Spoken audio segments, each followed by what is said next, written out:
السلام علیکم جی، کیا حال چال ہے آپ سب لوگوں کے؟ میں امید کرتی ہوں کہ آپ سب بالکل ٹھیک ہوں گے، خیریت سے ہوں گے۔ ناول مصحف بائی نمرہ احمد کی یہ 5th ایپیسوڈ ہے۔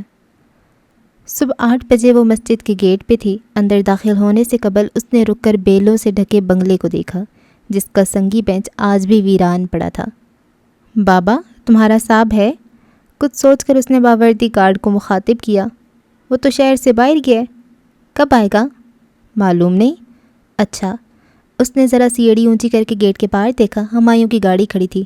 وہ بی بی، وہ جہاز پہ گیا ہے۔ گارڈ قدرے گڑبڑایا۔ بھاڑ میں گیا تمہارا صاحب میری طرف سے۔ اس سفید سیب پہ تو جھوٹ نہ بولو، نہیں ملنا چاہتا تو سیدھا منع کر دو۔ جھوٹ بولنا منافقت کی نشانی ہوتی ہے، ایمان کی نہیں، خدا کا خوف کرو۔ وہ آخری فکرے قدرے نصیحت آمیز انداز میں کہتی اسکول کے گیٹ کی طرف بڑھ گئی۔ پتہ نہیں ہمایوں نے اس کے لیے یہ کیوں کہہ رکھا تھا، اور پتہ نہیں میں نے صحیح کیا یا غلط، مگر وہ ایسے میری جائیداد کبھی نہیں دیں گے، پھر اور کیا کرتی؟ بیزار سا تاثر چہرے پہ سجائے بیگ اٹھائے وہ سست روی سے برآمدے کی طرف چل رہی تھی۔ اور یہ جھوٹ تو نہیں، اس نے تو مجھے حب سے بے میں رکھا تھا۔ اس نے چپل ریک پہ اتاری اور خود کو گھسیٹتی ہوئی نیچے سیڑھیاں اترنے لگی۔ مگر اغوا تو نہیں کیا تھا، میں ادھر اپنی مرضی سے ہی گئی تھی، تو اس پہ یوں اغوا کا الزام لگا دینا جھوٹ نہیں ہوگا؟ وہ سر جھکائے آہستہ آہستہ زینے اتر رہی تھی۔ نہیں، جھوٹ کہاں، اس نے ڈیل تو کی تھی۔ اغوا اور خریدنا ایک ہی بات ہے، اگر ذرا سا لفظوں کا ہیر پھیر کر دوں تو کیا ہے؟ اس نے کرسی پہ بیٹھ کر کتابیں سائڈ بورڈ پہ رکھیں اور ساتھ بیٹھی لڑکی کے سپارے پہ جھانکا اور پھر مطلوبہ صفحہ کھولنے لگی۔ تفسیر شروع ہو چکی تھی، وہ آج بھی لیٹ تھی۔ فواد کے خلاف گواہی نہ بھی دوں تو وہ سزا پائے گا، اور وہ اتنا بڑا ASP، کوئی میری بیان سے اسے تھوڑی سزا ملے گی، بس لفظوں کی تھوڑا سا انٹرچینج کر دیا جائے تو کیا ہے، میری نیت تو صاف ہے۔ مطلوبہ صفحہ کھول کر اس نے پین کی کیپ اتاری اور آج کی تاریخ لکھنے لگی۔ اور تم جھوٹ کو سچ کے ساتھ نہ ملاؤ اور نہ تم سچ کو چھپاؤ، حالانکہ تم خوب جانتے ہو۔ میڈم مصباح کی آواز پہ جیسے کرنٹ کھا کر اس نے سر اٹھایا۔ وہ اپنی ٹیچر چیئر پہ بیٹھی کتاب سے پڑھ رہی تھیں۔ اس نے بھی اختیار اپنے سپارے کو دیکھا، اس صفحے پہ سب سے اوپر یہی لکھا تھا: تم میری آیات کے بدلے تھوڑی قیمت نہ لو اور صرف مجھ سے ہی ڈرو، اور تم جھوٹ کو سچ سے نہ ملاؤ اور نہ حق کو چھپاؤ، حالانکہ تم جانتے بھی ہو۔ وہ سن سی، بے حد ساکت سی، پھٹی پھٹی نگاہوں سے ان الفاظ کو دیکھ رہی تھی۔ میڈم آگے پڑھ رہی تھی، مگر اسے کچھ سنائی نہ دے رہا تھا۔ ساری آوازیں جیسے بند ہو کر رہ گئی تھیں۔ وہ بنا پلک جھپکے انہی الفاظ کو دیکھے جا رہی تھی۔ کیا تم لوگوں کو نیکی کا حکم دیتے ہو اور اپنے نفسوں کو بھول جاتے ہو، حالانکہ تم کتاب پڑھتے ہو؟ کیا پھر تم عقل سے کام نہیں لیتے؟ اسے ٹھنڈے پسینے آنے لگے تھے۔ ذرا دیر پہلے گارڈ کو کی گئی نصیحت اس کے کانوں میں گونجی۔ اسے لگا وہ کتاب اس سے زیادہ جانتی ہے۔ پھر میں کیا کروں؟ اس کا دل کانپنے لگا تھا۔ بے اختیار اس نے رسی تھامنا چاہی، کلام کی رسی۔ وہ نہ جانتی تھی کہ دوسرے سرے پہ کون ہے، مگر اسے یقین تھا کہ دوسرے سرے پہ کوئی ضرور موجود ہے۔ صبر اور نماز کے ساتھ مدد مانگو، بے شک وہ نماز سب پہ بہت بھاری ہے، سوائے ان کے جو ڈرنے والے ہیں۔ اس نے وحشت زدہ سی ہو کر سر اٹھایا۔ پنک سکارف والے بہت سے سر اپنی کتابوں پہ جھکے تھے، کوئی بھی اس کی طرف متوجہ نہ تھا۔ اس نے پھر سے ان الفاظ کو پڑھا۔ وہ کوئی مضمون نویسی نہ تھی، وہ گفتگو تھی۔ او مائی گاڈ! اس کا دل زور زور سے دھڑک رہا تھا۔ It's talking to me. ساتھ بیٹھی لڑکی نے سر اٹھایا۔ تو یہ ٹاکی تو ہے، کلام، اس کو ہم کلام پاک اس لیے تو کہتے ہیں۔ وہ سادگی سے کہہ کر اپنے سپارے پہ جھک گئی۔ محمل نے سپارہ بند کر دیا اور کچھ بھی اٹھائے بنا تیزی سے بھاگتی ہوئی سیڑھیاں چڑھتی گئی۔ فرشتے اپنے آفس میں آئی تو وہ اس کا انتظار کر رہی تھی۔ محمل تم؟ میں آئندہ نہیں آؤں گی، میں مسجد چھوڑ رہی ہوں۔ وہ جو کرسی پہ بیٹھی تھی بے چینی سے کھڑی ہوئی، اس کی آنکھوں میں عجیب سا خوف اور گھبراہٹ تھی۔ فرشتے نے آرام سے فائل میز پہ رکھی اور کرسی کی دوسری جانب جگہ سنبھال لی۔ کھڑکی کے بلائنڈرز بند تھے، کمرے میں چھاؤں سی تھی۔ آپ میری بات سن رہی ہیں؟ بیٹھو۔ وہ میز کی دراز کھول کر جھکی کچھ تلاش کرنے لگی تھی۔ محمل بمشکل ضبط کرتی کرسی پہ ٹکی۔ اس کا بس نہیں چل رہا تھا وہ ادھر سے بھاگ جائے۔ میں نہیں آؤں گی فرشتے آئندہ، اس نے دہرایا۔ وہ ابھی تک تراز سے مصروف تھی۔ پھر کہاں جاؤ گی؟ بس قرآن چھوڑ رہی ہوں میں۔ اسے چھوڑ کر کہاں جاؤ گی محمل؟ وہ کچھ کاغذات نکال کر سیدھی ہوئی اور اسے دیکھا۔ اپنی نارمل لائف میں۔ تمہیں یہ اب نارمل لائف لگتی ہے؟ یہ مجھ سے بات کرتی ہے فرشتے؟ وہ دبی دبی سی چیخی۔ آپ سمجھ نہیں سکتی میں کتنے کرب سے گزر رہی ہوں، مجھ سے یہ سب برداشت نہیں ہو رہا، آپ سمجھ نہیں سکتی۔ میں سمجھ سکتی ہوں، جب قرآن مخاطب کرنے لگتا ہے تو سب اسی کرب سے گزرتے ہیں۔ نہیں، اس نے سختی سے نفی میں سر ہلایا۔ وہ کسی کے ساتھ نہیں ہو سکتا جو میرے ساتھ ہوا، آپ تصور نہیں کر سکتی۔ تمہیں لگتا ہے تم پہلی ہو؟ اس نے گہری سانس لے کر آنکھیں بند کیں اور سر دونوں ہاتھوں میں گرا لیا۔ ہم انسان ہی تو یہ بوجھ اٹھانے کے قابل ہیں، پھر تم اتنی کمزور کیوں پڑ رہی ہو؟ ہم پہاڑ ہوتے تو نہ سہار سکتے، دب جاتے۔ اس نے آہستہ سے سر اٹھایا۔ فرشتے کو وہ لمحے بھر میں بہت بیمار لگی تھی۔ کوئی میری سوچیں پڑھ رہا ہے فرشتے؟ وہ مخلوق نہیں ہے، وہ کلام ہے، بات ہے، اللہ کی بات، اور اللہ ہی تو سوچے پڑھ سکتا ہے۔ وہ گم سم سی ہو گئی۔ میں اللہ سے بات کر رہی تھی؟ تمہیں کوئی شک ہے؟ مگر یہ 1400 سال پرانی کتاب ہے، یہ کیسے ہو سکتا ہے یہ پاسٹ میں ہو کر ہم سے 1400 سال پہلے کے فیوچر سے خود کو کنیکٹ کر لے؟ It's like a miracle. یہی تو ہم اسے کہتے ہیں، معجزہ۔ اور جب یہ ختم ہو جائے گی تو پھر سے شروع کر لینا۔ رسول اللہ صلی اللہ علیہ وآلہ وسلم کہا کرتے تھے، قرآن کے معجزے بار بار دہرانے سے کبھی پرانے نہیں ہوں گے۔ فہمن بتا رہی ہوں۔ میں اسے چھوڑ دوں تو؟ فرشتے نے تعصب سے اسے دیکھا۔ محمل، جب روز قیامت اللہ زمین و آسمان کو بلائے گا تو ہر چیز کھینچی چلی آئے گی، توأن و کرہن، خوشی سے یا ناخوشی سے۔ جب ہم اللہ کے بلانے پہ نماز اور قرآن کی طرف نہیں آتے تو اللہ ہمارے لیے ایسے حالات بنا دیتا ہے، یہ دنیا اتنی تنگ کر دیتا ہے کہ ہمیں زبردستی سخت ناخوشی کے عالم میں آنا پڑتا ہے، اور پھر ہم کرہن بھی بھاگ کر آتے ہیں، اور اس کے علاوہ ہمیں کہیں پناہ نہیں ملتی۔ اس کی طرف توأن آ جاؤ محمل، ورنہ تمہیں کرہن آنا پڑے گا۔ پھر وہ مزید کوئی بحث نہ کر سکی۔ اسے فرشتے کی بات سے بے حد خوف آیا تھا۔ اس سے لگا وہ اب کبھی قرآن چھوڑ نہ سکے گی۔ اگر اسے معلوم ہوتا کہ اس ایک لفظ میں اس کی زندگی کا سب سے بڑا امتحان چھپا ہے تو وہ اسے کبھی مس نہ کرتی، اور نہیں تو اس کا مطلب لغت میں ہی تلاش کر لیتی، مگر جانے کیسے وہ اس سے لکھنا رہ گیا تھا۔ آج کا رکوع میڈم مصباح کے علاوہ ایک اور ٹیچر پڑھا رہی تھی۔ میڈم زکیہ بنی اسرائیل کے ہیکل میں داخل ہونے کا قصہ بیان کر رہی تھی۔ اور دروازے میں داخل ہو جاؤ سجدہ کرتی ہوئے اور کہو، حتّتُ، ہم تمہارے گناہ بخش دیں گے اور عنقریب ہم محسنین کو زیادہ دیں گے۔ وہ آیت پڑھ کر اب الفاظ کی گہرائی میں جا رہی تھیں۔ حتّتُن کا مطلب گرانا، مطلب گناہ گرانے یعنی بخشش مانگنے سے ہے۔ اب بنی اسرائیل نے کیا یہ کہ انہوں نے جیسا کہ اگلی آیت میں ذکر ہے، منہ ٹیڑھا کر کے بات کو بدل دیا۔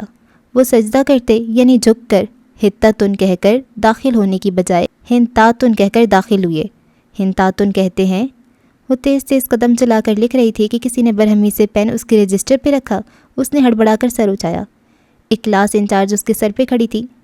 بعض لوگ قرآن پڑھتے ہیں اور قرآن ان کے لیے دعا کرتا ہے، اور بعض لوگ قرآن پڑھتے ہیں اور قرآن ان پہ لعنت کرتا ہے۔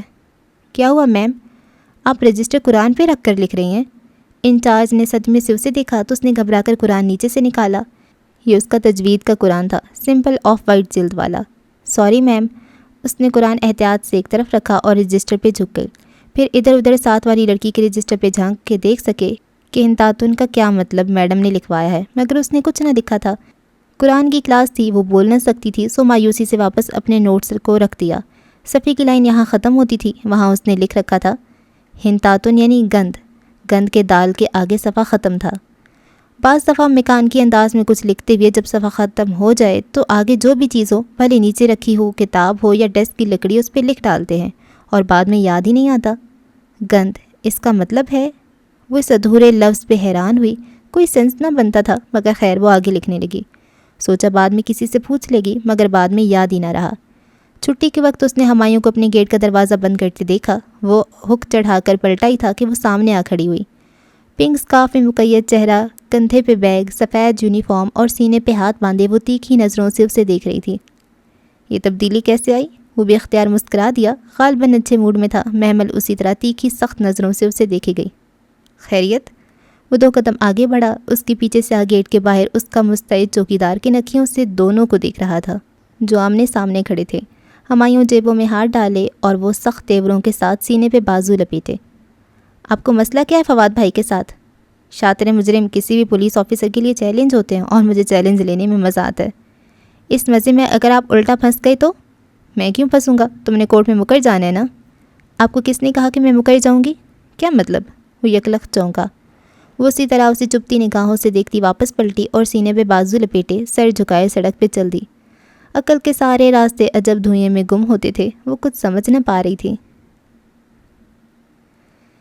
کتنے دنوں بعد آج وہ شام کی چائے سرو کرنے ٹرالی دھکیلتی باہر لائی تھی۔ لان میں سب بڑے یوں ہی بیٹھے تھے، ادھر ادھر کی خوش کپیاں، تبادلہ خیال چل رہا تھا۔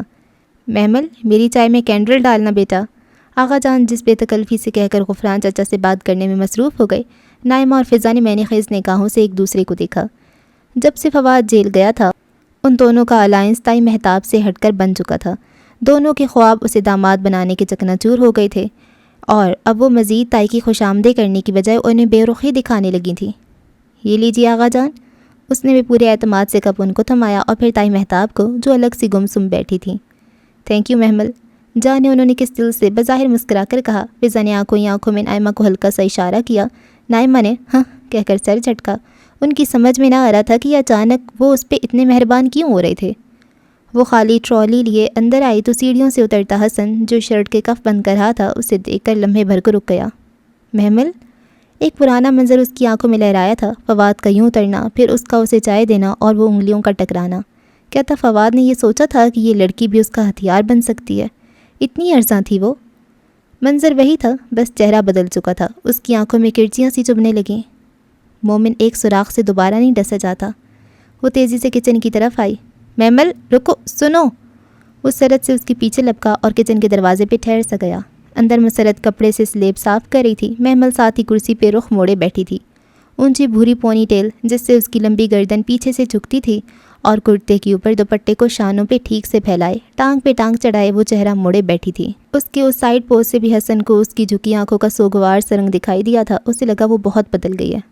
محمل، مجھے تم سے بات کرنی ہے۔ مسرت کا سلیب کو رگڑتا ہاتھ تو رک گیا۔ انہوں نے حیرت سے گردن موڑی۔ حسن، چچی محمل کو کہیں ذرا میری بات سن لے۔ انہوں نے اسے دیکھا جو بے تاثر سی لب بھینچے سر جھکائے کرسی پہ بیٹھی تھی۔ محمل، حسن بلا رہے۔ میں ان کے باپ کی نوکرنی ہوں جو آؤں۔ اس کا دل چاہا وہ یہ کہہ دے، مگر صبح تو فرشتے نے اس سے کچھ کہا تھا۔ محمل، مسرت نے پھر پکارا، انہیں جو کہنا ہے یہیں کہہ لیں، منظور نہیں ہے تو بے شک نہ کہیں۔ وہ سر جھکائے ٹیبل کو دیکھ رہی تھی۔ ایک قسم اس اترتی فجر میں اس نے کھائی تھی، وہ قسم اسے اب آخری سانس تک نبھانی تھی۔ محمل، تم سمجھتی کیوں نہیں ہو؟ وہ بے بس سا اس کے سامنے آیا۔ وہ تمہیں فواد کے لیے استعمال کر رہے ہیں، تم خود کو اس کیس میں مت الجھاؤ۔ اس نے گردن اٹھائی۔ وہ اس کے سامنے کھڑا فکر مندی سے اسے دیکھ رہا تھا۔ محمل کا چہرہ بے تاثر تھا، بالکل سپاٹ۔ آپ نے کہہ لیا جو کہنا تھا، اب آپ جا سکتے ہیں۔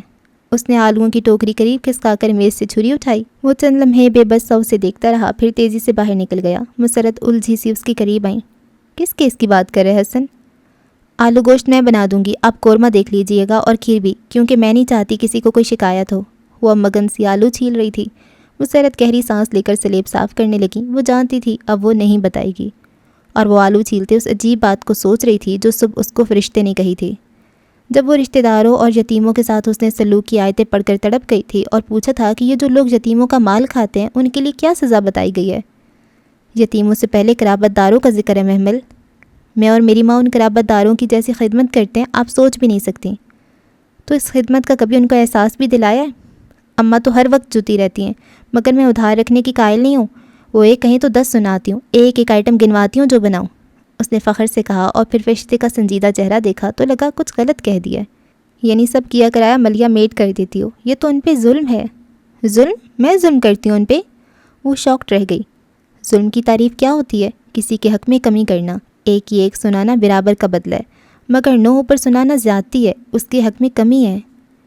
وہ مجھے جو بول دیں میں آگے سے چپ کر جاؤں، ایک بھی نہ سناؤں؟ تم اگر سنا دو گی تو سب برابر کر دو گی، پھر تم ان کے کیے کا شکوہ کسی سے کرنے کی حقدار نہیں ہوگی۔ معاف کر دیا کرو، اور جانتی ہو معاف کرنا کیا ہوتا ہے؟ اس کا سر خود بخود نفی میں ہل گیا۔ اس کو دکھ نہ دینا جس نے آپ کو دکھ دیا ہو، ان کو ان کے رویے کا احساس تک نہ دلانا، کچھ نہ بتانا، یہ معاف کرنا ہوتا ہے۔ تو معاف کر دیا کرو، صبر کیا کرو۔ ساری زندگی صبر ہی تو کیا میں نے۔ وہ صبر نہیں ہوتا جو تم کرتی ہو، صبر وہ ہوتا ہے کہ اگر سر پہ بھاری پتھر بھی لگ جائے تو لبوں سے اف تک نہ نکلے۔ صبر وہ ہوتا ہے جو تمہاری ماں کرتی ہے۔ اور احسان؟ صبر اور معاف کرنے کے بعد ان کے برے رویے کے جواب میں بہت اچھا رویہ دو۔ میں کیوں کروں یہ سب؟ وہ کیوں نہیں کرتے؟ رشتہ داروں کے ساتھ ویسا ہی رویہ رکھنا چاہیے جیسا وہ ہمارے ساتھ رکھتے ہوں۔ مگر رسول اللہ صلی اللہ علیہ وآلہ وسلم تو کہا کرتے تھے کہ بدلے کی صلہ رحمی کرنے والا صلح رحمی نہیں کرتا۔ محمل، اس پہ تو آپ کو اجر ہی نہیں ملے گا۔ اجر تو تب ملے گا جب آپ ان کے برے کے جواب میں اچھا کریں۔ تم انہیں معاف کرو اور اپنا حق اللہ سے مانگو۔ انہوں نے میری جائیداد کھائی ہے۔ وہ چیخ پڑی تھی۔ اب اپنی ساری پراپرٹی میرے نام کر کے گئے تھے۔ بہت غلط کر کے گئے تھے۔ پھر انہیں حق ہی نہیں تھا کہ ساری پراپرٹی وصیت کرتے۔ ان کا حق تو بس 1/3 پہ تھا۔ اس کو بے شک کسی کے نام وصیت کر جاتے، مگر باقی کی 2/3 حصے کی شرعاً تقسیم کی اجازت دے جاتے تو شاید تمہارے چچا لوگ اپنے حصے پہ قناعت کر لیتے۔ وارث تو اللہ نے بنایا ہے، جانے والے کو برا بھلا نہیں کہہ رہی، مگر یہ غلط فیصلہ بہت سوں کی زندگی خراب کر دیتا ہے۔ محمل، تم کچھ لوگوں کے غلط فیصلوں کو بنیاد بنا کر اپنے رشتہ داروں پہ ظلم کرو گی تو یہ مت بھولو کہ پل صراط پہ رحم اور امانت کے کانٹے ہمارے انتظار کر رہے ہیں۔ ہر خائن اور قطع رحمی کرنے والے کو وہ پل سے نیچے جہنم میں گرائیں گے، اور ہر امانت دار اور صلہ رحمی کرنے والے پل پار کر جائے گا۔ تم وہ پل پار نہیں کرنا چاہتی؟ وہ سر جھٹک کر تیز تیز آلو چھیلنے لگی۔ میڈم، مجھے ایک بات پوچھنا ہے۔ اس روز وہ کلاس کے بعد میڈم مصباح کے پاس گئی تھی۔ جی ضرور پوچھیے۔ میڈم بہت توجہ سے اس کی طرف پلٹی تھیں۔ وہ میم، مجھ سے نماز پڑھی نہیں جاتی، تو خیر ہے؟ ہاں کیوں نہیں خیر ہے، اٹس اوکے، اگر آپ نہیں پڑھ سکتی تو۔ محمل کو لگا منو بوجھ اس کے کاندھوں سے اتر گیا ہو، وہ ایک دم کسی قید سے آزاد ہوئی تھی۔ وہی تو میم، میں باقی نیکیاں کر لوں، قرآن پڑھ لوں، ٹھیک ہے نا؟ نماز پڑھنا بہت ضروری تو نہیں ہے؟ نہیں اتنا ضروری تو نہیں ہے، اگر آپ نہیں پڑھنا چاہتی تو نہ پڑھیں۔ میم کوئی فرق تو نہیں پڑے گا نا؟ قطعاً فرق نہیں پڑے گا، یہ بالکل آپ کی اپنی مرضی پہ ہے۔ اوہ اوکے۔ وہ بے حد آسودہ سی مسکرائی، مگر میڈم مصباح کی بات ابھی ختم نہیں ہوئی تھی۔ یقین کریں محمل، کوئی فرق نہیں پڑے گا اسے، آپ بے شک نماز نہ پڑھیں، بے شک سجدہ نہ کریں، جو ہستیاں اس کے پاس ہیں وہ اس کی عبادت سے تکبر نہیں کرتی، اگر آپ کر لیں اسے کیا فرق پڑے گا؟ اس آسمان کا بالشت بھر بھی حصہ خالی نہیں ہے جہاں کوئی فرشتہ سجدہ نہ کر رہا ہو، اور فرشتہ جانتی ہیں کتنا بڑا ہو سکتا ہے؟ جب اس پہاڑی پر رسول اللہ صلی اللہ علیہ وآلہ وسلم نے جبرائیل علیہ السلام کے پکارنے پہ پلٹ کر دیکھا تھا تو جبرائیل علیہ السلام کا قد زمین سے آسمان تک تھا، اور ان کے پیچھے رسول اللہ صلی اللہ علیہ وآلہ وسلم کو آسمان نظر نہیں آ رہا تھا۔ ایسے ہوتے ہیں فرشتے۔ 70,000 فرشتے کعبہ کا روز طواف کرتے ہیں، یہ تعداد عام سی لگتی ہے، مگر جانتی ہو جو 70,000 فرشتے روز طواف کرتے ہیں ان کی باری پھر قیامت تک نہیں آئے گی۔ اس رب کے پاس اتنی لاتعداد ہستیاں ہیں عبادت کرنے کے لیے، آپ نماز نہ بھی پڑھیں تو اس سے کیا فرق پڑے گا؟ میڈم مصباح جا چکی تھیں اور وہ دھواں چہرے کے ساتھ کتابیں سینے سے لگائے ساکت سی کھڑی تھی۔ اس کو لگا اب وہ کبھی نماز نہیں چھوڑ سکے گی۔ شام میں اس نے بہت اہتمام سے عصر پڑھ کر لاؤنج میں فون سٹینڈ کے ساتھ بیٹھی ہی تھی کہ نادیہ کو فون کرے۔ نائمہ چچی معاذ کو کان سے پکڑے بے بسی ڈانٹ رہی تھیں اور وہ کان چھڑا کر چھپاک سے منہ چڑھاتا بھاگ گیا تھا۔ اتنا شیطان ہو گیا یہ لڑکا، کیا کروں میں اس کا؟ وہ کمر پہ ہاتھ رکھے پریشانی سے بولیں اور محمل کی فون نمبرز پریس کرتی انگلیاں تھم سی گئیں۔ شیطان ہو گیا یہ لڑکا، اس نے زیر لب دہرایا۔ لفظ شیطان کا روٹ ورڈ کیا تھا؟ شین تا نون، شطن، یعنی رحمت سے دور، اللہ کی رحمت سے دور، دھتکارا ہوا۔ او گاڈ، انہوں نے اپنے بچے کو اللہ کی رحمت سے دور ہوا کہہ دیا۔ چچی، اس نے ہولے سے انہیں پکارا۔ فون کا ریسیور ابھی تک اس کے ہاتھ میں تھا۔ ہاں؟ نائمہ چچی نے پریشانی سے چونک کر اسے دیکھا۔ معاذ کو شیطان تو نہ کہیں چچی، اللہ نہ کرے وہ شیطان ہو، شیطان تو اللہ کی رحمت سے دور ہونے کو کہتے ہیں۔ اچھا بس کرو، 2 سپارے کیا پڑھ لیا، اب ہمیں سکھائیں گی یہ؟ ہاں، ان کا تو قبلہ ہی بدل گیا۔ وہ استہزائیہ کہتی باہر نکل گئیں اور وہ جہاں تھی وہیں سن سی بیٹھی رہ گئی۔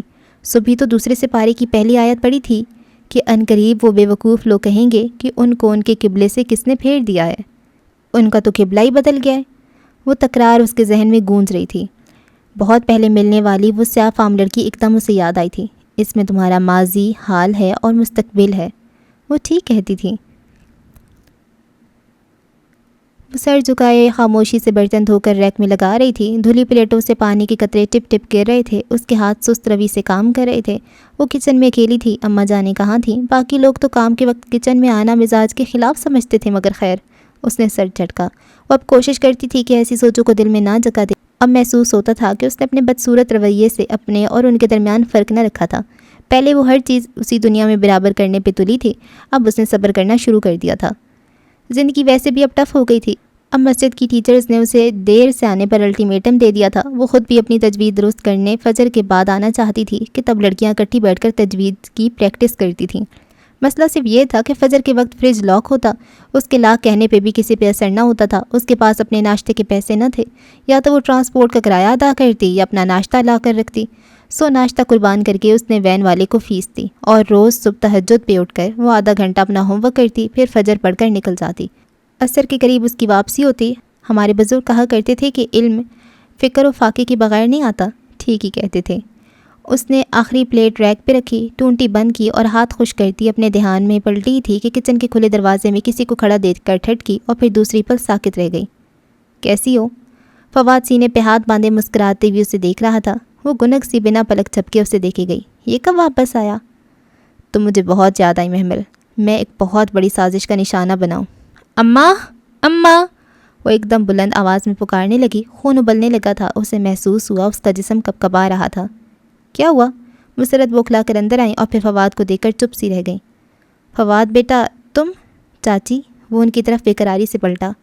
میرے ساتھ بہت بڑی سازش ہوئی ہے، یہ سب اس ASP کا کیا دھر ہے، میں بھلا محمل کے ساتھ ایسا کیسے کر سکتا ہوں؟ محمل تم، وہ اب اس کی جانب مڑا، تم جانتی ہو میں بے قصور ہوں، ریکارڈنگ جو انہوں نے تمہیں سنوائی وہ ان کے کسی فنکار کی تھی، ہم ان پولیس والوں کو بھتہ نہیں دیتے اس لیے انہوں نے ایسا کیا۔ تم یاد کرو تم نے خود کہا تھا کہ تم سائن کروانے چلی جاتی ہو، میں نے اگر سودا کیا ہوتا تو میں تمہیں مجبور کرتا؟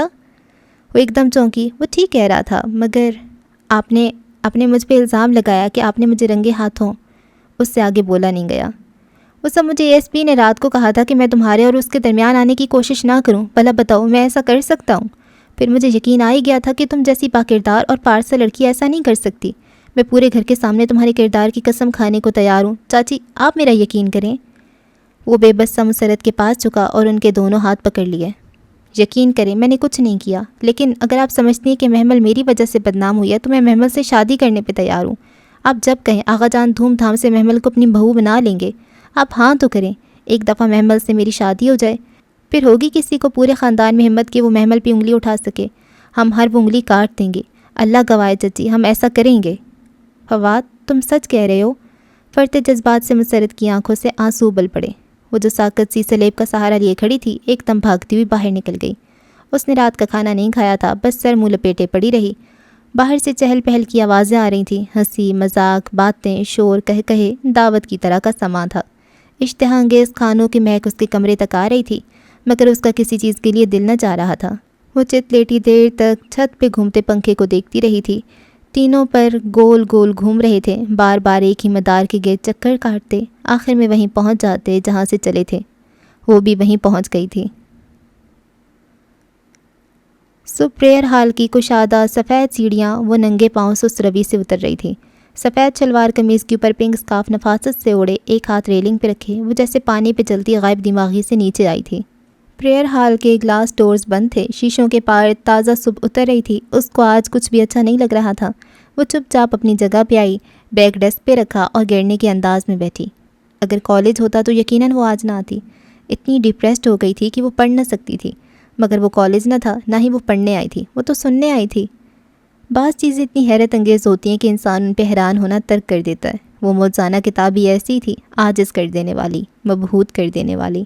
وہ جو سوچتی تھی اس کتاب میں لکھا آ جاتا تھا۔ اب محمل نے حیران ہونا ترک کر دیا تھا، اسے لگا وہ اب کبھی حیران نہ ہو سکے گی، مگر آج کی آیات پہ وہ پھر چونکی تھی۔ اور لوگوں میں سے کوئی ہے، اچھی لگتی ہے تمہیں اس کی بات دنیا کی زندگی کے متعلق؟ اس نے سر گھٹنوں پہ رکھ دیا اور بازو گھٹنوں کے گرد لپیٹ لیے۔ اور وہ اپنی بات پہ اللہ کو گواہ بنا لاتا ہے، جبکہ حقیقت میں وہ سخت جھگڑالو ہے۔ اس نے سر اٹھایا، چہرہ دائیں جانب گھمایا۔ پنک اسکارف میں ملبوس لڑکیاں سر جھکائے تیزی سے قلم پیپر پہ چلا رہی تھیں۔ وہاں کوئی نہیں جانتا تھا کہ اس کے دل پہ کیا گزر رہی ہے، کوئی نہیں سمجھ سکتا تھا کہ وہ کیا محسوس کر رہی ہے۔ بس وہی جانتا ہے جس نے یہ کتاب اس کے لیے اتاری تھی۔ اسے کبھی کبھی لگتا تھا یہ بس اسی کی کہانی ہے، کسی اور کی سمجھ میں آ ہی نہیں سکتا۔ اور لوگوں میں سے کوئی وہ ہے۔ اس نے دونوں کنپٹیوں کو انگلیوں سے سہلایا۔ اچھی لگتی ہے تمہیں؟ وہ آہستہ سے اٹھی، سپارہ بند کیا اور کچھ بھی لیے بغیر سیڑھیوں کی طرف بڑھی۔ اس کی بات وہ دھیرے دھیرے زینے چڑھ رہی تھی، دنیا کی زندگی کے متعلق۔ وہ آخری زینہ عبور کر کے راہداری کی طرف بڑھی، اور وہ اپنی بات پہ اللہ کو گواہ بنا لاتا ہے، جبکہ حقیقت میں وہ سخت جھگڑالو ہے۔ وہ تھکاوٹ سے باہر برآمدے کے سٹیپس پہ بیٹھ گئی۔ سامنے ہرا بھرا لان تھا، وہ ستون سے سر ٹکائے لان کے سبزے کو خالی خالی آنکھوں سے دیکھے گئی۔ یہ تو اس نے اپنے دل سے بھی نہ کہا تھا کہ اسے فواد کی بات اچھی لگی تھی۔ اس کی آفر دل فریب تھی، دلکش تھی۔ وہ اپنے دل سے اقرار کرنے سے ڈرتی تھی، مگر وہ تو نگاہوں کی خیانت بھی جانتا ہے، اس سے کیسے چھپ سکتی تھی کوئی بات؟ مگر اس نے اسے ڈانٹا نہیں، ذلیل نہیں کیا جیسے لوگ کرتے تھے، اس کا تماشا نہیں بنایا جیسے خاندان والے بناتے تھے، اس کی بات سنی انسنی نہیں کی جیسے نادیہ کرتی تھی۔ کوئی ڈانٹ ڈپٹ لان تان نہیں، بس وہی ایک نرم مہربان انداز، جس کی تڑپ میں وہ قرآن سننے آتی تھی۔ وہ ڈانٹتا ہی تو نہیں تھا، اس کی طرح کوئی سمجھاتا ہی نہ تھا، کوئی اس کی طرح تھا ہی نہیں۔ وہ وہیں بیٹھی تھی جب ساتھ ہی وہ لڑکی آ بیٹھی۔ غالباً مڈ بریک تھی اور لڑکیاں اس میں بھی بیٹھ کر تجوید کرتی تھیں۔ وہ تھوڑی ہتھیلی تلے رکھے، چہرہ موڑے یوں ہی اسے دیکھے گئی۔ وہ لڑکی گھٹنوں پہ قرآن رکھے بائیں ہاتھ سے صفحے پلٹ رہی تھی، دائیں ہاتھ یوں ہی ایک طرف گرا پڑا تھا۔ مطلوبہ صفحہ کھول کر اس نے بائیں ہاتھ سے گرے ہوئے ہاتھ کو اٹھایا اور گود میں رکھا، پھر ٹھیک ہاتھ سے صفحے کا کنارہ پکڑے پڑھنے لگی۔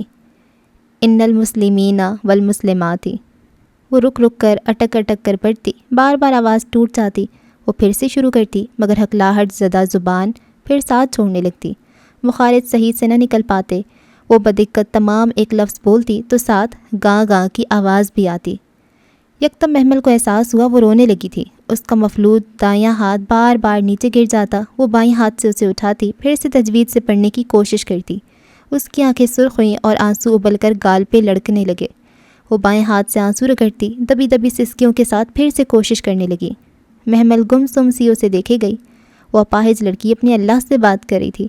وہ اس کا بہت ہمدرد تھا۔ اسے محمل کی ہمدردی کی اس وقت ضرورت نہ تھی۔ لمحے بھر کو بھی اسے اس پہ ترس نہ آیا تھا بلکہ رشک ہوا تھا۔ کوئی ایسے بھی تڑپ کر قرآن پڑھتا ہے جیسے وہ پڑھ رہی تھی؟ اور ایک ہم ہے، برسوں اس مصحف کو لپیٹ کر سب سے اونچے شیلف میں سجائے رکھتے ہیں اور بس سجائے ہی رکھتے ہیں۔ وہ اسی طرح ہتھیلی تھوڑی تلے جمائے، گردن پوری اس کی طرف موڑے، پلک جھپ کے بنا اسے دیکھے جا رہی تھی۔ وہ پھر سے ہکلاتی زبان سے پڑھنے لگی مگر ٹھیک پڑھا نہ جا رہا تھا۔ آنسو ٹپ ٹپ اس کی آنکھوں سے گر رہے تھے۔ دبی دبی سسکیوں کے درمیان وہ مسلسل استغفر اللہ کہتی جا رہی تھی۔ عام سی شکل کی اپاہج لڑکی، اسے بے اختیار وہ سیاہ فام لنگڑی لڑکی یاد آئی۔ وہ کتنوں کو سہارا دیے ہوئے تھا، اور وہ کتنے بد نصیب ہوتے ہیں جو تلاوت کی آواز سن کر کان بند کر لیتے ہیں۔ کبھی میں بھی ان بد نصیبوں میں تھی۔ وہ آہستہ سے اٹھی اور سر جھکائے چل دی۔ برآمدے کی سیڑھیوں پہ بیٹھی اپاہج لڑکی اسی طرح رو رہی تھی۔ وہ گیٹ بند کر کے اندر داخل ہوئی تو لان میں کرسیاں ڈالے تقریباً تمام کزنز بیٹھے تھے۔ فواد بھی ان کے ساتھ ہی تھا۔ وہ کسی بات پہ ہنس رہا تھا، شرٹ کا اوپری بٹن کھولے، قیمتی رسٹ واچ پہنے، اس کے پرفیوم کی مہک یہاں تک آ رہی تھی۔ وہ کرسیوں کا دائرہ بنا کر بیٹھے تھے۔ یہ ندا تھی جو اس کی بات دلچسپی سے سن رہی تھی، جبکہ آرزو بھی اس دائرے میں لا تعلق سی بیٹھی تھی، اور فائقہ بھی، رضیہ پھپھو کی فائقہ، وہ بھی جیسے فواد سے احتراز برت رہی تھی۔ جیل جانے کے بعد بھلے تائی مہتاب جتنی تعویلیں پیش کرتیں، فواد کی اہمیت اب وہ نہ رہی تھی۔ وہ کتابیں سینے سے لگائے سر جھکائے تیز تیز چلنے لگی۔ محمل، وہ برآمدے کے اسٹیپ پہ تھی جب فواد نے بے اختیار پکارا۔ اس نے ایک پاؤں سیڑھی پہ رکھے گردن موڑی۔ وہ مسکرا کر اسے دیکھ رہا تھا۔ آؤ بیٹھو، مجھے کام ہے۔ روکے تاثرات دے کر وہ برآمدے کا دروازہ پار کر گئی۔ لان میں بہت سی مینے خیز نگاہوں کا تبادلہ ہوا تھا۔ اس کی ہمت کیسی ہوئی یوں مجھے سب کے سامنے بلائے؟ مائی فٹ۔ وہ پیر پٹختی اندر آئی تھی۔ لاؤنج میں حسن نظر آیا تو ایک دم ٹھٹک کے رکی، پھر سر جھٹک کر اپنے کمرے کی طرف جانے لگی۔ محمل، اس کے قدم رک گئے مگر پلٹی نہیں۔ تمہیں فواد کی ہر بات پہ یقین ہے؟ مجھے آپ پہ بھی یقین نہیں ہے۔ اس کا گلا روند گیا تھا۔ تیزی سے کہہ کر اس نے دروازہ کھولا اور پھر دھڑام سے اپنے پیچھے بند کیا۔ حسن نے تعصف و بے بسی سے چند لمحے ادھر دیکھا، پھر سست روی سے اوپر سیڑھیاں چڑھنے لگا۔ اس نے چمچہ ہلا کر پتیلی کا ڈھکن بند کیا، جھک کر چولہا قدرے آہستہ کیا اور واپس کٹنگ بورڈ کی طرف آئی جہاں سلاد کی سبزیوں کا ڈھیر تھا۔ وہ وہیں کھڑے کھڑے سر جھکائے کھٹ کھٹ سبزیاں کاٹنے لگی۔ ادھر ہو محمل، رضیہ پھپھو نے اندر جھانکا۔ محمل نے سر اٹھایا۔ آج اس نے پونی نہیں باندھی تھی اور بھورے لمبے بال شانوں پہ بکھر رہے تھے جنہیں اس نے کانوں کے پیچھے اڑس رکھا تھا۔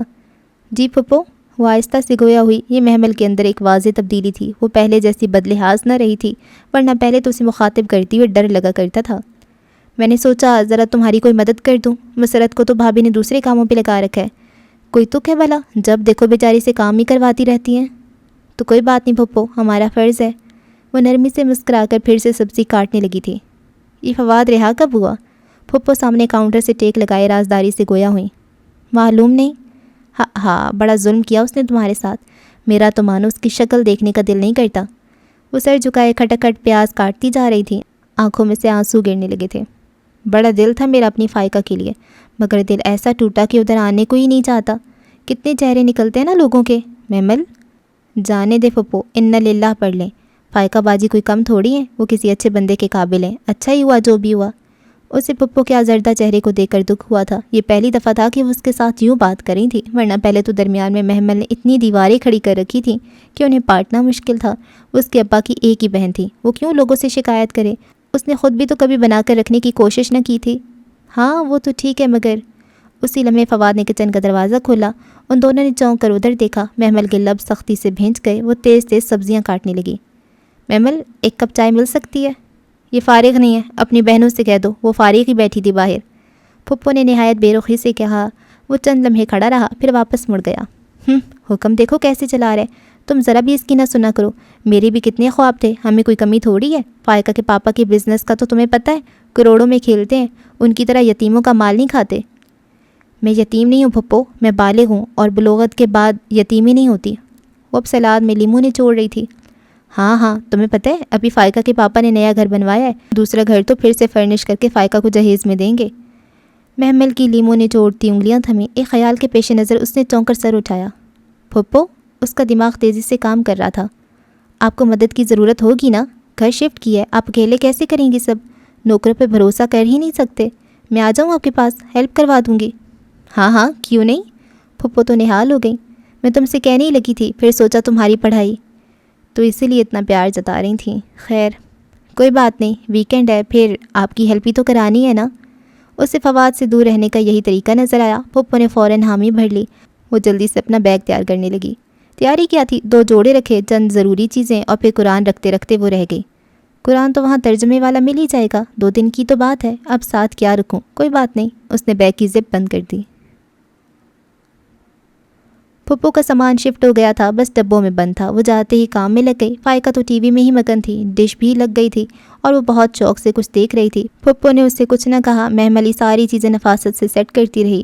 رات 11 بج گئے جب اس نے آج کے لیے بس کی، اور پھر نہا کر نیا سوٹ پہنا، پھر نئے سرے سے وضو کیا اور دوپٹہ سر پہ لپیٹے وہ پھپھو کے پاس چلی آئی۔ پھپھو، آپ کے پاس ترجمے والا مصحف ہوگا؟ کیا ترجمے والا؟ وہ اپنے کپڑوں کی الماری سیٹ کر رہی تھی۔ قرآن ہوگا، اس نے جلدی سے وضاحت کی۔ ترجمے والا تو فائقہ کی دادی کا تھا پچھلے گھر میں، مگر وہ کسی نے مانگ لیا تھا، ترجمے بغیر والا ہوگا۔ اچھا چلیں وہی دے دیں۔ کتابوں کے ڈبے سے نہیں نکلا؟ نہیں تو، میں نے خود ساری کتابیں ادھر رکھی ہیں۔ پھر شاید کہیں مس پلیس ہو گیا ہو، فائقہ سے پوچھ لو۔ وہ پھر سے کام میں مگن ہو گئی۔ وہ بے دلی سے فائقہ کے پاس آئی۔ فائقہ باجی، آپ کے پاس قرآن ہوگا؟ میرے پاس؟ مجھے کیا کرنا ہے؟ وہ الٹا حیران ہوئی۔ اماں سے پوچھو، انہی کو پتہ ہوگا۔ وہ مایوسی خود ہی ڈھونڈنے لگی۔ کتابوں کے ریک کو پھر سے دیکھا، ایک ایک چیز چھان ماری، مگر قرآن نہ تھا، نہ ملا۔ وہ اپنے کمرے میں آئی اور اپنا بیگ پھر سے کھولا۔ شاید کوئی معجزہ ہو جائے اور شاید اس نے قرآن رکھ دیا ہو۔ سارے کپڑے اوپر نیچے کیے، مگر وہ ہوتا تو ملتا۔ وہ پھر سے لاؤنج میں گئی۔ فائقہ باجی، آپ کے پاس کوئی کیسٹ ہوگی تلاوت کی؟ نہیں، فائقہ نے لاپرواہی سے شانے جھٹکے۔ کوئی چینل ہوگا جس پہ تلاوت آتی ہو؟ تنگ مت کرو محمل، میں مووی دیکھ رہی ہوں۔ وہ اکتا کر رخ پورا ٹی وی کی طرف موڑ کر بیٹھ گئی۔ محمل تھکے تھکے قدموں سے واپس آئی اور پھر بیڈ پہ گر کر نہ جانے کیوں رونے لگی تھی۔ رات وہ بے چین سی نیند سوئی۔ اگلا سارا دن کام کرواتے وہ مغموم بے چین رہی۔ کھانے کے بھی چند لقمے لے سکی، اس سے کھایا ہی نہیں جا رہا تھا۔ ہفتے اور اتوار کے 2 دن اس کی زندگی کے جیسے بدترین دن تھے۔ اس کا بس نہیں چلتا تھا وہ اٹھ کر گھر پہنچ جائے اور اپنا قرآن تھام لے۔ کوئی ایسا اتفاق تھا کہ رضیہ پھپھو کا ڈرائیور چھٹی پہ چلا گیا۔ وہ اب ان کے میاں نفیس انکل سے بھی کہہ نہیں سکتی تھی، گھر سے بھی کوئی نہیں دے کر جائے گا۔ وہ جانتی تھی۔ اللہ کر کے اتوار کی رات گھر سے گاڑی اسے لینے آئی۔ پھر جس لمحے وہ گھر میں داخل ہوئی، بجائے کہیں اور جانے کے، بجائے کسی سے ملنے کے، وہ بھاگ کر اپنے کمرے میں گئی، شیلف پہ بیگ ایک طرف ڈالا اور شیلف پر سے قرآن اٹھا کر سینے سے لگا لیا۔ اسے لگا اب وہ زندگی بھر قرآن کے بغیر کہیں نہیں جا سکے گی۔ لوگ چابی، بٹوا اور موبائل کے لیے آتے ہیں، قرآن کے لیے کوئی واپس نہیں آتا، نہ جانے کیوں۔ محمل، اماں پکارتی ہوئی آئیں تو اس نے آنسو خشک کیے اور اپنے مصحف کو احتیاط سے شیلف پہ رکھا۔ محمل، یہ لو۔ اماں نے دروازہ کھولا اور ایک خط کا لفافہ اس کی طرف بڑھایا۔ تمہاری ڈاک آئی تھی کل؟ میری ڈاک؟ اس نے حیرت سے لفافہ تھاما۔ مسرت جلدی میں تھی، لفافہ دیکھ کر پلٹ گئیں۔ اس نے الجھتے ہوئے لفافہ چاک کیا اور اندر موجود کاغذات نکالے۔ وہ اسکالرشپ تھا جو اس کو دیا گیا تھا، انگلینڈ میں اعلیٰ تعلیم کا اسکالرشپ۔ وہ بے یقینی سے اسے دیکھ رہی تھی۔ محمل، تمہاری ڈاک آئی تھی، کیا وہ اسکالرشپ تھا؟ کھانے کی میز پہ آغا جان نے پوچھا تو یکدم سناٹا چھا گیا۔ محمل نے جھکا ہوا سر اٹھایا، سب ہاتھ روکے اسے ہی دیکھ رہے تھے۔ جی، اسے اپنی آواز کہیں دور سے آتی سنائی دی، خوشی یا جوش سے خالی آواز۔ تو کلاسز کب سٹارٹ ہوں گی؟ آغا جان بات کرنے کے ساتھ ساتھ چمچہ کانٹا پلیٹ میں کھڑکا رہے تھے۔ باقی سب دم سادے محمل کو دیکھ رہے تھے۔ بلا شبہ وہ ایک بڑی خبر تھی۔ ستمبر میں تمام اخراجات وہی اٹھائیں گے؟ جی، وہ بھی جواب دینے کے ساتھ ساتھ کھانے لگی۔ ڈائننگ ہال میں اب اس کی چمچے کی آواز بھی آ رہی تھی۔ ویری گڈ، انگلینڈ میں اسکالرشپ؟ محمل انگلینڈ چلی جائے گی؟ سرگوشیاں چہمگوئیاں شروع ہو چکی تھیں۔ اس نے سر جھکائے خاموشی سے کھانا ختم کیا، پھر کرسی دھکیل کر اٹھی اور بنا کچھ کہے ڈائننگ ہال سے چلی گئی۔ اسے نہیں معلوم تھا کہ وہ خوش تھی یا ناخوش۔ اسے ایک نئی زندگی گزارنے کا موقع مل رہا تھا، اسے خوش ہونا چاہیے، لیکن پھر یہ ناخوشی، دل ڈوبنے کا یہ احساس، شاید یہ اس لیے تھا کہ اس صورت میں اسے علم الکتاب اور مسجد چھوڑنی پڑے گی، قرآن کی تعلیم ادھوری رہ جائے گی۔ لیکن وہ تو میں بعد میں بھی کر سکتی ہوں، انگلینڈ جانے کا موقع بعد میں نہیں ملے گا۔ انہی سوچوں میں گم نیند نے اسے آ لیا۔ صبح کلاس میں سپارہ کھولتے وقت اسے امید تھی کہ آج کے سبق میں اس کے اسکالرشپ کے بعد کے خیالات کے متعلق آیات ضرور آنی چاہیں گی، لیکن آج کی آیات سورہ بقر میں بنی اسرائیل کے کسی قدیم قصے کی تھیں۔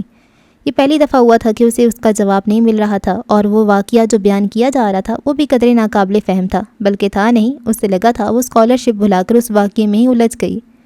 واقعہ کچھ یوں تھا کہ جب طالوت کا لشکر جالوت سے مقابلے کے لیے نکلا تو راستے میں آنے والی ایک نہر میں ان کے لیے آزمائش ڈال دی گئی۔ اللہ نے اس نہر کے پانی کو سوائے ایک چلو کے پینے سے منع کیا، تو وہ لوگ جو پانی پینے گئے وہ نہر پہ بیٹھے رہ گئے، اور جنہوں نے چلو سے پانی نہ پیا وہ آگے نکل گئے، اور انہی میں حضرت داؤد علیہ السلام تھے جنہوں نے جالوت کو قتل کر کے اس کو اپنے انجام تک پہنچایا۔ پوری تفسیر سن کر بھی اسے نہ سمجھ آیا کہ بھلا نہر کا پانی کیوں نہیں پینا تھا، پانی تو حرام نہیں ہوتا، پھر کیوں؟ وہ پورا دن یہی سوچتی رہی، یہاں تک کہ رات جب میٹھا لینے کچن میں آئی تو بھی یہی سوچ رہی تھی۔ کچن خالی تھا۔ اس نے فریزر کا ڈھکن کھولا، سویٹ ڈش کے ڈونگے نکالے، ٹرے میں رکھے اور ٹرے اٹھائے باہر آئی۔ تلاوت کی آواز اس کی سماعت میں یوں ہی گونج رہی تھی۔ پھر جب طالوت اپنے لشکر کے ساتھ جدا ہوا، وہ ٹرے اٹھائے ڈائننگ ہال میں آئی، اونچی پونی جھکے سر سے اور اٹھ جاتی، کندھوں پہ پھیلایا دوپٹہ اور شفاف چہرے پہ سنجیدگی لیے اس نے ٹرے ٹیبل پہ رکھی۔ سب وقفے وقفے سے اسے ہی دیکھ رہے تھے، متاثر جلن زدہ نگاہیں۔ اس نے کہا، بے شک اللہ تم کو آزمانے والا ہے ایک نہر کے ساتھ۔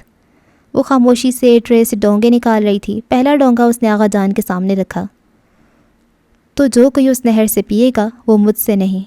دوسرا ڈونگا دونوں ہاتھوں میں اٹھا کر اس نے ٹیبل کے وسط میں رکھا، اور جو کوئی اس نہر سے نہ پیے گا سوائے اپنے ہاتھ سے ایک چلو بھر پینے کے، وہ بے شک مجھ میں سے ہے۔ اس نے آخری ڈونگا ٹیبل کے آخری سرے پہ رکھا اور واپس اپنی کرسی پہ آئی، تو سوائے چند ایک کے انہوں نے اس نہر میں سے پی لیا۔ سب سویٹ ڈش شروع کر چکے تھے۔ شیشے کی پیالیوں اور چمچوں کے ٹکرانے کی آوازیں وقفے وقفے سے آ رہی تھیں۔ ان آوازوں کے درمیان وہ مدھم مہربان آواز بھی اس کے کانوں میں گونج رہی تھی، اور وہ تو ابھی تک دور کہیں اس آواز میں کھوئی تھی۔ تو سوائے چند ایک کے انہوں نے اس میں سے پی لیا۔ اس نے پیالہ آگے کیا اور تھوڑی سی کھیر اپنے پیالے میں ڈالی، تو سوائے چند ایک کے انہوں نے اس میں سے پی لیا۔ وہ اب آہستہ آہستہ چھوٹے چھوٹے چمچ لے رہی تھی۔ تو تمہیں کب تک جانا ہوگا محمل؟ آغا جان نے پوچھا تو یکدم پھر سے حال میں سناٹا چھایا۔ چمچوں کی آواز رک گئی، بہت سی گردنیں اس کی طرف مڑی۔ اس نے سر اٹھایا، سب اس کی طرف متوجہ تھے۔ اگست کے اینڈ تک، یعنی تم سپتمبر سے پہلے تک نہیں ہوگی؟ نہیں، کیا مطلب؟ آغا جان چونکے۔ میں نہیں جا رہی۔ اس نے چمچ واپس پیالے میں رکھا اور نیپکن سے لب صاف کیے۔ کیا مطلب؟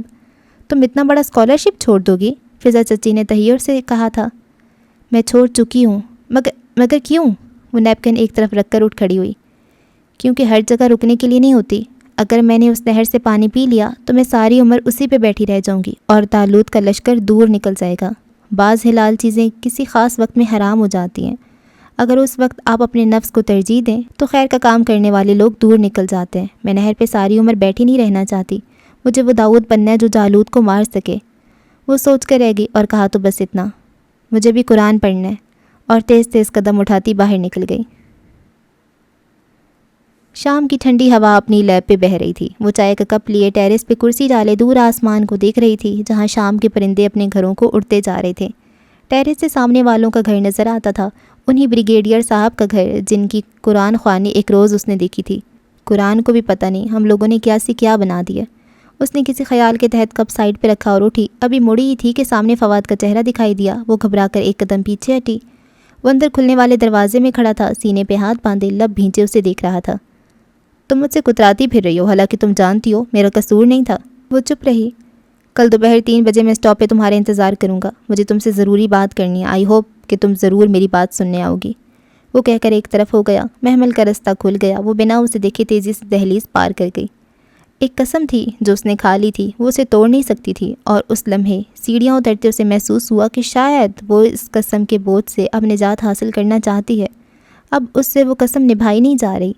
بس ایک دفعہ وہ فواد سے باہر مل لے تو کیا ہو جائے گا، بس ایک دفعہ۔ کل دوپہر 3 بجے۔ نہیں، میں قسم نہیں توڑوں گی۔ اس نے گھبرا کر سر جھٹکا۔ اس کے اندر کی سوچیں اسے وحشت زدہ کرنے لگی تھیں۔ پھر اسے یاد آیا وہ ٹیرس سے بھلا نیچے کیوں آنے لگی تھی۔ اوہ ہاں، وہ قرآن خوانی والا گھر۔ وہ کچھ سوچ کر گھر سے باہر آئی۔ ساتھ والا بنگلہ بیلوں سے ڈھکا خوبصورت بنگلہ تھا۔ اس نے گیٹ کے ساتھ نصب بیل پہ ہاتھ رکھا، دوپٹہ شال کی طرح کندھوں کے گرد لپیٹے، اونچی کسی ہوئی پونی ٹیل ادھر ادھر جھلاتی وہ ارد گرد کا جائزہ لے رہی تھی۔ قدموں کی چاپ سنائی دی اور پھر گیٹ کھلا۔ اسی ملازم کی شکل سامنے آئی۔ جی، بریگیڈیئر صاحب گھر پہ ہیں؟ نہیں، پر آپ کون؟ میں محمل ابراہیم ہوں، ساتھ والے گھر میں رہتی ہوں، آغا ہاؤس میں۔ یہ کچھ پیمفلیٹس ہیں، بریگیڈیئر صاحب کو دے دینا، وہ پڑھ کر مجھے واپس کر دیں، میں ان سے واپس لینے ضرور آؤں گی۔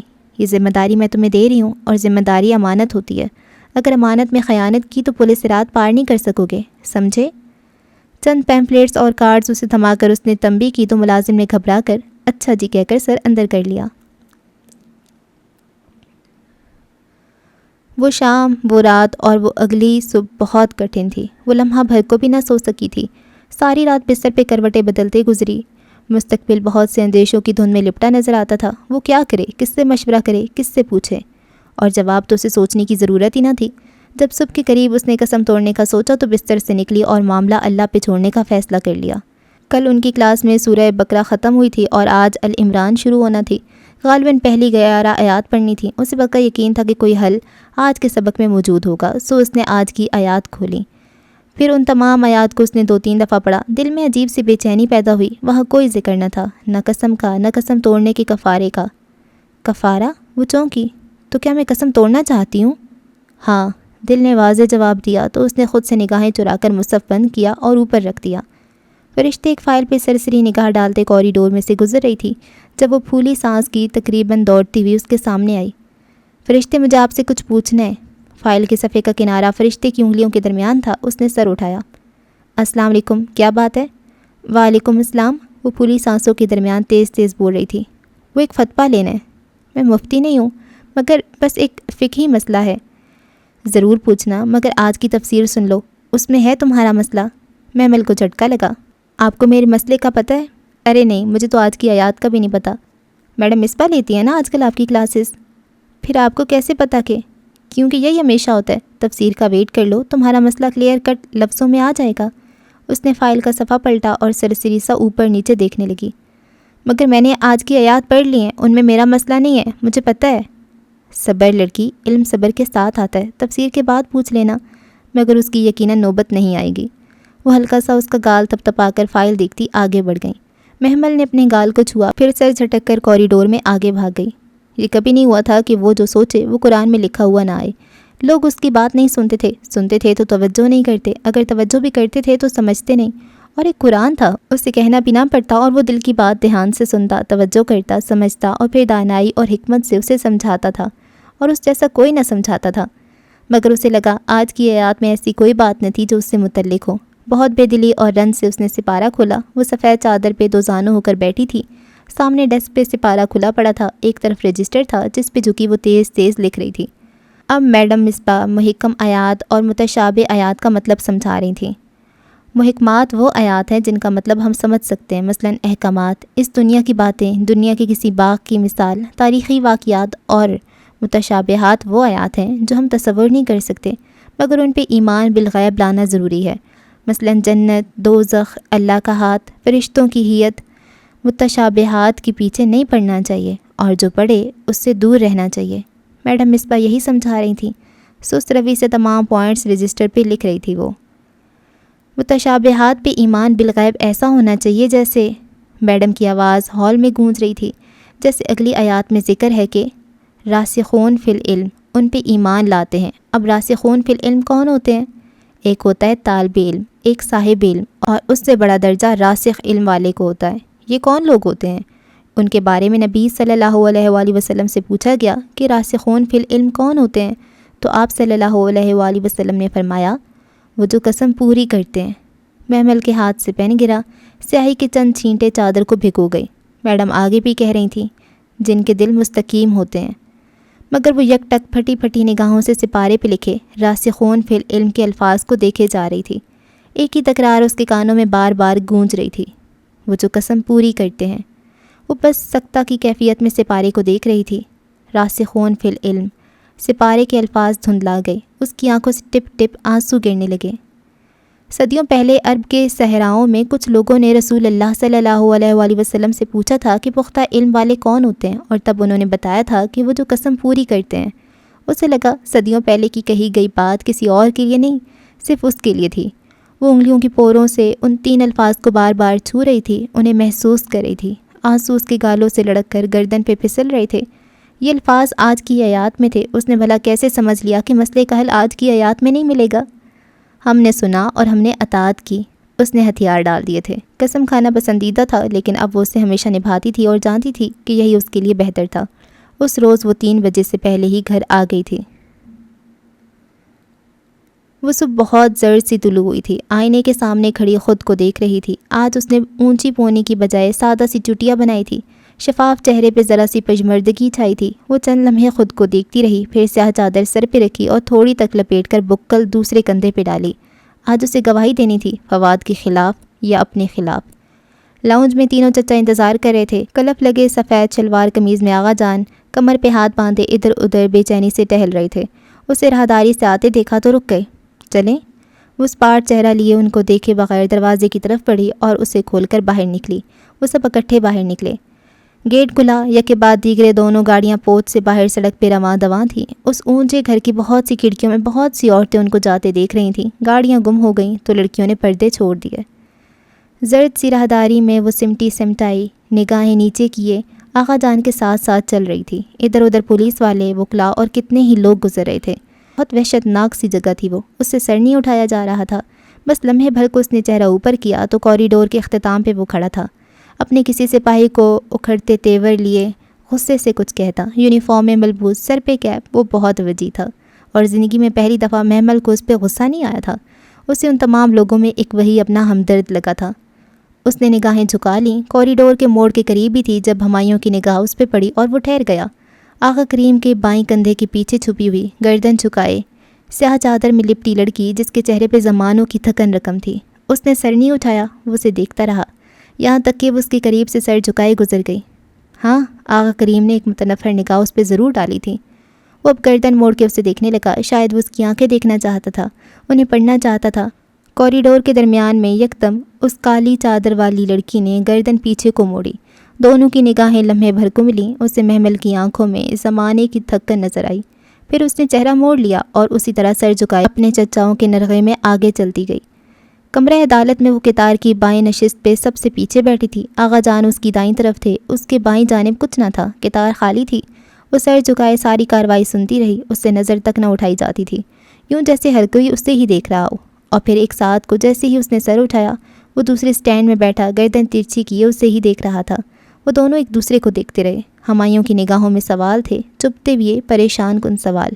اس سے زیادہ دیر دیکھا نہ گیا۔ وہ گردن موڑ کر آغا جان کو دیکھنے لگی، جو لب بھینچے وکلاء کے دلائل سن رہے تھے۔ نگاہوں کے ارتکاز پہ چونک کر محمل کو دیکھا۔ کیا؟ وہ جس طرح انہیں دیکھ رہی تھی وہ ذرا سے الجھے۔ جائیداد میں میرا حصہ مجھے مل جائے گا؟ اس نے سرگوشی کی، نگاہیں ان پر سے ہٹائے بغیر۔ ہاں، کیوں نہیں؟ یہی اگر میں پوچھتی کہ کیوں نہیں تو کیا مطلب؟ میں ابھی جا کر ہمایوں داؤد کے خلاف بیان دوں تو کیا گارنٹی آپ مکر نہیں جائیں گے؟ تمہیں مجھ پر شک ہے؟ اگر ہے تو؟ آغا جان کے ماتھے پہ غصے کی لکیر ابھری جسے وہ ضبط کر گئے۔ تم اب کیا چاہتی ہو؟ یہ، اس نے کالی چادر میں سے بیگ نکالا، زپ کھولی اور ایک کاغذ اور پین نکال کر ان کی طرف بڑھایا۔ میری سے فیکٹری میں شیئرز کی قیمت 9 کروڑ کے لگ بھگ ہے، باقی کا حساب ابھی نہیں مانگ رہی، یہ آپ کی چیک بک کا چیک ہے، رقم میں نے بھر دی ہے، اسے سائن کر دیں۔ اس نے پین ان کے سامنے کیا، وہ کبھی اس کو دیکھتے کبھی پین کو۔ آغا جان، محمل بچی نہیں ہے، آپ مجھ سے میری آخرت خرید رہے ہیں۔ اگر میں نے جھوٹی گواہی دی تو میں پولیس رات پار کرنے سے پہلے ہی گر جاؤں گی۔ اگر گرنا ہے تو کچھ ورد تو ہونی چاہیے نا۔ آپ یہ سائن کریں، میں ابھی جا کر جھوٹی گواہی دیتی ہوں۔ اس نے پین اور چیک ان کے ہاتھ پہ رکھا۔ اس حال میں کوئی میرے اشارے کا منتظر ہے، میں یہ چیک سائن کروا کر ابھی اس کو بینک بھیجتی ہوں، جیسے یہ چیک کیش ہوگا وہ مجھے سگنل کرے گا، تبھی میں گواہی دے دوں گی، ورنہ نہیں۔ انہوں نے چیک کو ایک نظر دیکھا اور پھر پین کو۔ دوسری طرف محمل کا نام پکارا گیا۔ وہ انہیں متنبہ نگاہوں سے دیکھتی اٹھی اور سر اٹھائے پورے اعتماد سے کٹہرے کی طرف بڑھی۔ آغا کریم کبھی چیک کو دیکھتے اور کبھی اسے، جو کٹہرے میں کھڑی تھی اور اس کے سامنے غلاف میں لپٹا قرآن لایا گیا۔ وہ نگاہیں ان پہ جمائے پلک جھپکے بغیر قرآن پہ ہاتھ رکھ کے چند فکرے دہرا رہی تھی۔ انہوں نے آخری بار چیک کو دیکھا اور پھر تیش میں آ کے اسے مروڑ کر 2 ٹکڑے کر دیے۔ محمل تلخی سے مسکرائی، سر جھٹکا اور وکیل کی طرف متوجہ ہوئی۔ وہ اس سے کچھ پوچھ رہا تھا۔ فواد کی ضمانت منسوخ ہو گئی۔ اس کے خلاف ثبوت بہت سے تھے، وہ واپس جیل بھیج دیا گیا۔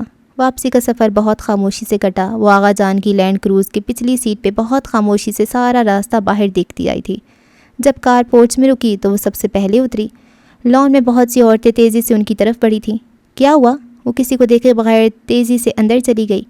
اس احسان فراموش لڑکی نے فواد کے خلاف گواہی دے دی۔ ذلیل نہ ہو تو، مگر فکر کی بات نہیں ہے، وہ جلدی باہر آ جائے گا، کیس اتنا مضبوط نہیں ہے۔ غفران چچا اور اسد چچا انہیں تسلی دینے لگے، مگر تائی مہتاب کا چہرہ سفید پڑتا گیا۔ ہائے میرا فواد! وہ سینے پہ 2 ہتھڑ مار کر اونچا اونچا رونے لگیں۔ روتے روتے وہ لڑکنے کو تھیں کہ فضا اور نائمہ نے بڑھ کر انہیں سہارا دیا۔ پل بھر میں لان میں کوہرام مچ گیا۔ اپنے کمرے میں پردے کو ہاتھ میں پکڑ کر ذرا سی جھوری سے دیکھتی وہ پرسکون کھڑی تھی۔ کالی چادر سر سے پھسل کر پیچھے گردن پہ پڑے بالوں پہ پھسل گئی تھی۔ پورے بال چہرے کے اطراف میں گرے تھے۔